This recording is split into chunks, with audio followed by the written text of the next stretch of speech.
My naam is Lucas Swart, deel van 'n organisasie met die naam van AXCA, en ons is ook deel van Swartberg Intelligence Support Services. Doen navorsing oor die jare oor huisrowe en plaasaanvalle. Dit is 'n probleem in Suid-Afrika. En een van die groot probleme is omdat ons dit nie verstaan nie.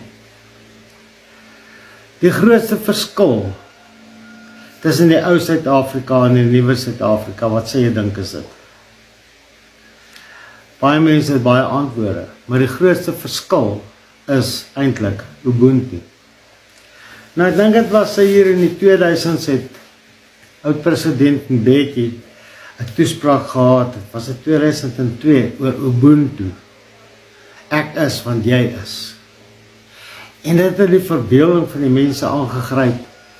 En skielik het ons nou Ubuntu-plamers en Ubuntu die besigheid, Ubuntu daai besigheid, maar baie min mense weet eintlik wat Ubuntu is. Wanneer jy Ubuntu verstaan, gaan jy jou risiko om aangeval te word in die dorp, die stad of op die plaas heel wat verminder. Wat is Ubuntu? Ubuntu is Afrika se wêreld en lewensbeskouing. En dit is 'n spieelbeeld van ons westerse wêreld en lewensbeskouing. Nou in die ou Suid-Afrika het ons 'n westerse kultuur afforceer op Afrika. In die nuwe Suid-Afrika word Ubuntu op ons afforceer en ons verstaan dit nie. Ons weet nie eens wat se verskil nie. 'n Spieelbeeld. Wanneer ek met jou gesels, moet ek vir jou in die oog kyk. As ek jou nie in die oog kyk nie, dan is ek mos nou skelm of ek steek iets weg. In sy kultuur mag hy jou nie in die oog kyk nie, hy moet op die grond kyk. Uit respek vir jou moet hy op die grond kyk. Dan sê vir hom, hey, kyk my in die oog.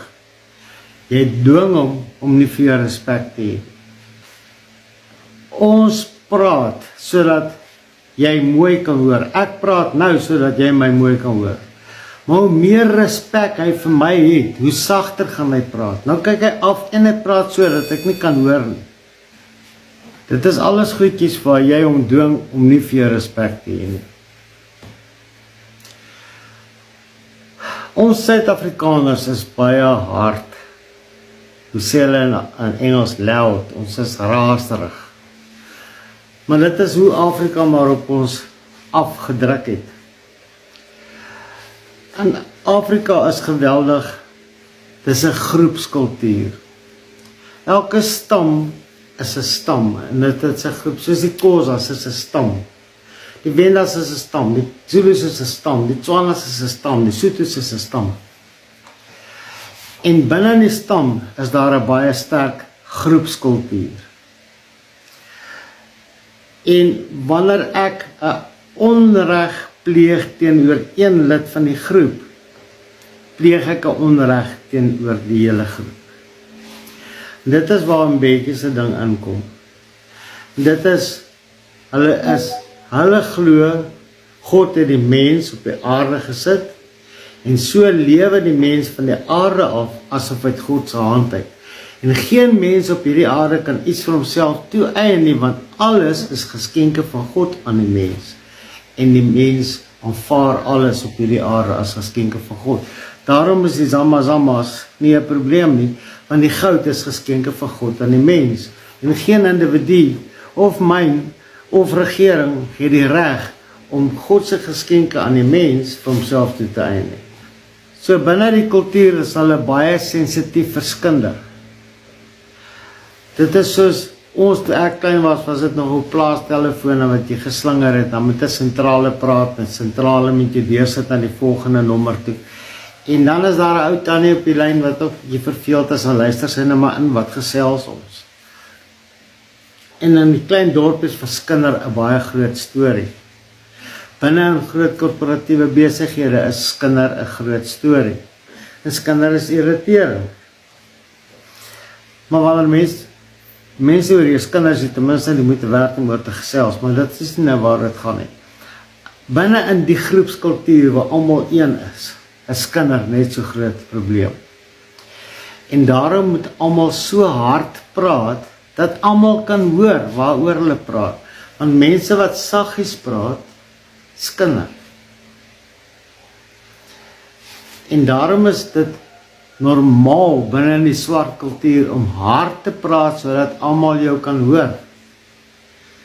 Ons westerse invloed het 'n invloed, en jy kan partykeer hoor dat hulle gesels van hulle besigheid praat, dat hulle sagter praat, en dat dit ander mense nie pla nie, maar dit is ook deels omdat al die verskillende groepe na 1902 fisies gedwing was om saam op die rand te kom werk op myne.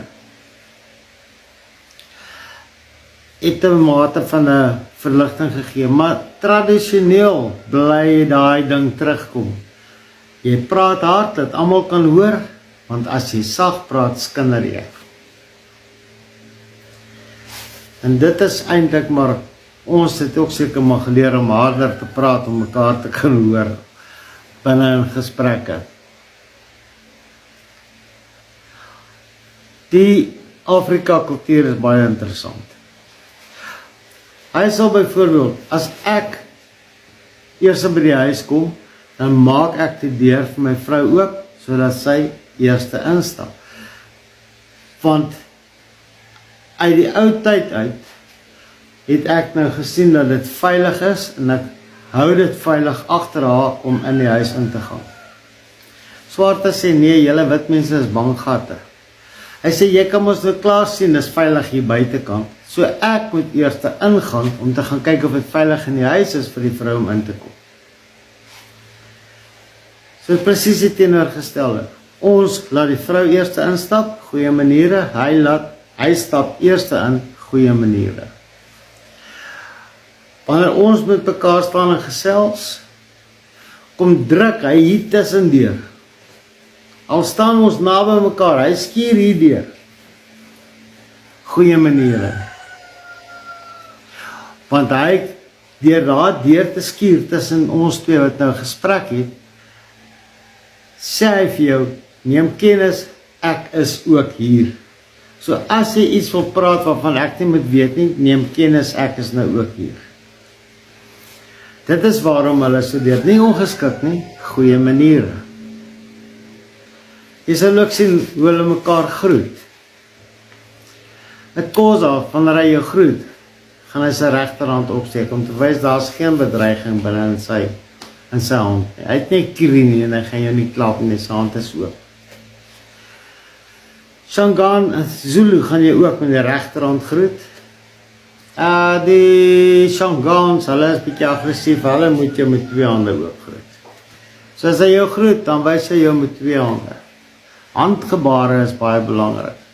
Die Sothos, ja, hulle gee nie om nie. Die Sothos en die Tswanas, hy gaan vir jou baie keer met die regterhand groet, partykeer sommer met al twee hande, of partykeer met die linkerhand. Dis nie vir hulle belangrik nie, dis net om te wys, hulle hou nie bedreiging nie, oophandig groet ons mekaar.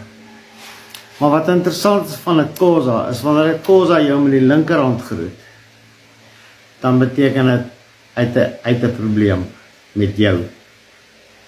So wanneer hy jou met die linkerhand groet, is dit miskien goed om te gaan sit en vra, wat is dit wat jou pla? Wat maak jou ongelukkig? En dan is dit met hy dankbaarheid. Dankbaarheid is 'n ervaring wat jy moet kan hoor. So om dankie te sê, klap hy sy hande. As hy verleë is, vryf hy sy hande. Dankie, klap. En hy sal vir jou vra vir een vierhoutjie. En jy gee vir hom een vierhoutjie, en dan sal hy sê, dankie, ek aanvaar dit in groot nederigheid. Dit is so groot geskenk, ek kan dit nie met een hand aanvaar nie. Dis dieselfde wanneer hy jou groet, dan hou hy sy een hand vas, of sy elmboog vas, want dit is so geweldige eer om jou te groet. Hy kan dit nie net met een hand doen nie. Dit is eintlik baie mooi gebare, baie mooi maniere, binne al die swart groepe se Ubuntu kultuur. Baie mense raak nou liries oor Ubuntu, en hulle hierdie verbeeldingsvlugte oor Ubuntu. Maar Ubuntu is eintlik die Afrika wêreld en lewensbeskouing en ek sal met tyd meer en meer video's maak en dit dan saamsit op YouTube. Ons het op YouTube heel wat verskillende onderwerpe. Jy kan gaan kyk op YouTube.